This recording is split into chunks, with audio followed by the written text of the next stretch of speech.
হলো না? এই নাও আমার এই মাসের মাইনে। মাত্র এই করে টাকা? আমার বান্ধবীর বর ঘরে বসে ডাক্তারি করে মাসে 1 লাখ টাকা ইনকাম করে। তোমাকে সরকারি চাকরি করতে হবে না, কাল থেকে ঘরে বসে ডাক্তারি করো। ডাক্তারি কি করে করবো? আমি তো লেখাপড়া জানি না, একটা অফিসে ঝাড় দেওয়ার কাজ করি। আজকাল কিছু জানা লাগে না, দেখবে।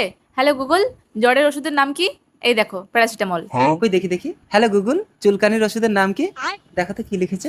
সেরিটিজিন, ঠিকই তো আছে। হলো না? তাহলে এক কাজ করি, আজই একটা লোক ধরে আমার ডাক্তারের প্রচার করে কাল থেকে ডাক্তারি করবো। একদম। দারুণ সুখবর, গ্যারান্টি সহকারে যে কোনো রোগের সুচিকিৎসা করা হয় মাত্র 1000 টাকায়। রোগ না সারলে 10,000 টাকা পর্যন্ত ফাইন। সুখবর সুখবর। রোগ না সারলে 10,000 টাকা ফাইন। এ ভাই 1000 টাকা ধার দিবি? না না আমি দেবো না। আরে শোন, 1000 টাকা দিলে আমি 10,000 টাকা আনবো। কি করে? তাই ঠিক আছে, চল দেবো, চল। এইবার তোমাকে পুরো ডাক্তার লাগছে। লাগছে তো? স্যার বাইরে একজন পেশেন্ট এসেছে। কি হয়েছে? ডাক্তারবাবু হাত উঁচু করে হাই তুলতে গিয়ে আর হাত নামাতে পারছে না। হয়ে যাবে, 1000 টাকা ফিস লাগবে। আর যদি না হয়? না হলে